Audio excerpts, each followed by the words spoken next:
Salut à tous, heureux de vous retrouver sur Direct Course, votre émission quotidienne sur canalturf.com. Nous allons évoquer ce programme du jeudi 15 juillet, direction l'hippodrome d'Anguin et le plateau de Soisy pour une épreuve quintée, le prix de l'Opéra, réunissant des chevaux bien connus en pareille société, des chevaux tous âgés de 7 à 10 ans, qui pour les meilleurs flirtent avec la barre des 260 000 euros de gain.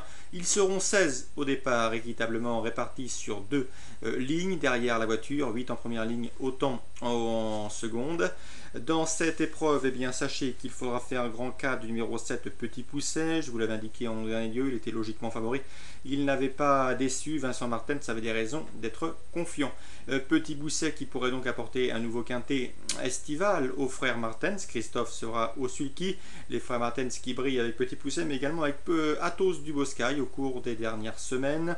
Un Petit Pousset, comme je vous l'avais présenté lors de son dernier succès, qui apprécie les pistes plates. Avec lui, il ne faut pas faire trop méchant entre guillemets dans les premiers mètres de course. Il faut surtout s'efforcer de le courir caché en embuscade, et dans ces conditions le cheval est capable de belles choses. En dernier lieu, il a gagné un quintet plus sur 2875 mètres. Ici, le parcours de vitesse ne lui posera pas de problème, même si c'est vrai qu'il peut être pris un petit peu de vitesse dans les premiers mètres de course. Quoi qu'il en soit, la longue ligne droite d'Anguin va favoriser ses talents de finisseur.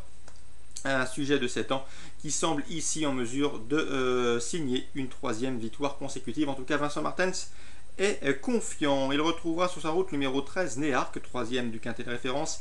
Un Néarque qui possède de solides références sur les tracés réduits. D'ailleurs, c'est sur les parcours de vitesse qu'il a épinglé ses meilleurs titres. Sachez que Benjamin Goetz, entraîneur de ce numéro 13, Néarque, le confie pour l'occasion à Jean-Michel Bazir. Le cheval à 9 ans garde de Borest. Ses derniers résultats en attestent.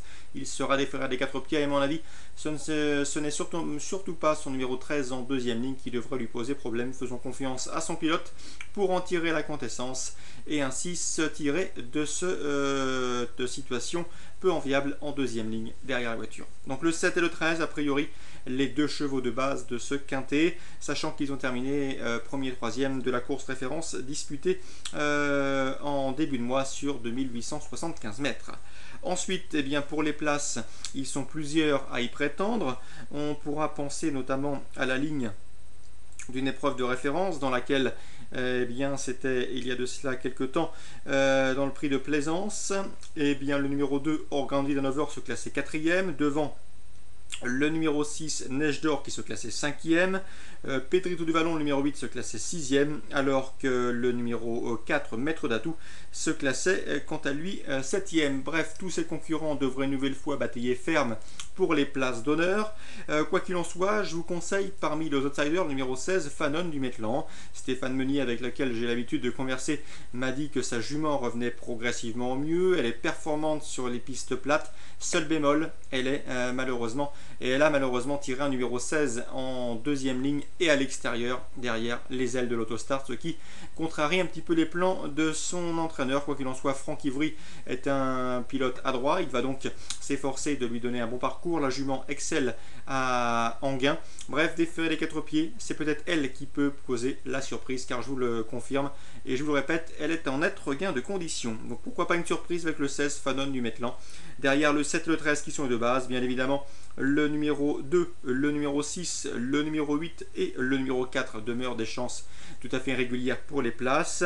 Sachez pour les regrets ou en cas de non partant qu'on peut citer le numéro 1, Magnacrone.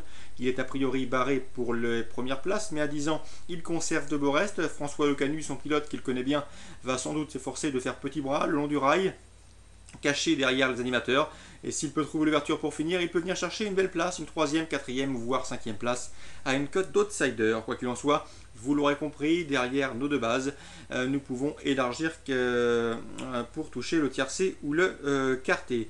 Donc le 7, le 13. Ensuite, le coup spéculatif, c'est le 16, Fanon du Maitland, avec les chances régulières qui ont été citées.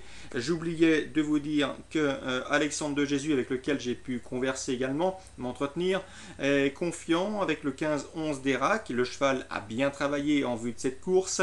Sa dernière course au Lion d'Angers avait pour but de maintenir sa condition physique en vue de ce quintet.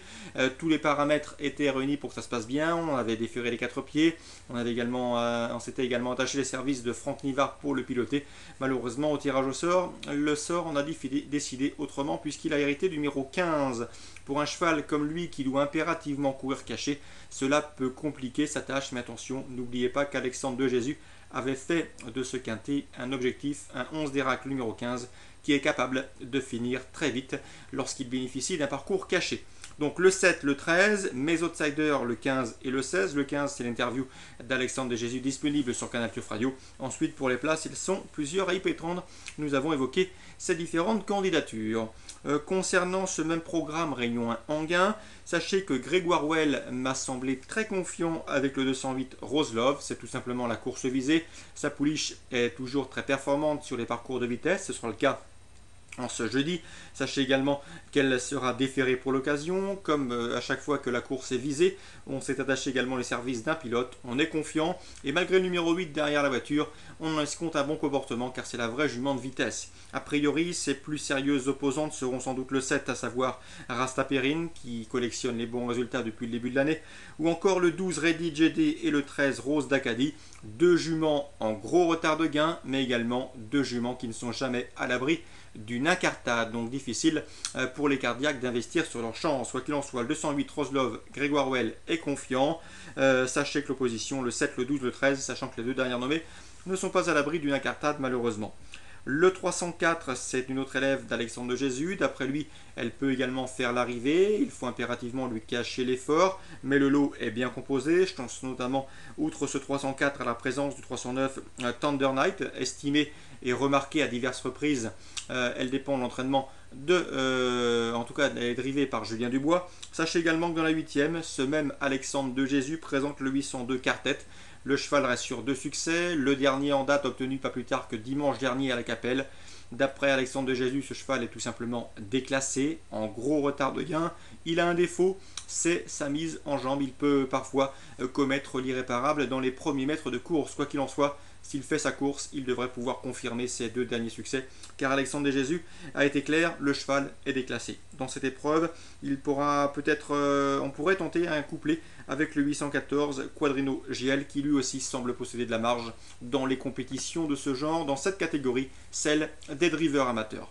Voilà les informations de ce jeudi 15 juillet. Sachez que pour les réunions 2 à Maison Lafitte et réunion 3 à Marseille-Borelli, tous les pronostics sont disponibles, comme chaque jour, gratuitement dans notre rubrique des pronostics. N'hésitez pas non plus à participer à notre concours de pronostics. Il est gratuit et peut vous permettre de gagner chaque fin de mois et en fin d'année de jolis chèques cadeaux. Très bon jeu à tous, très bonne journée et à demain.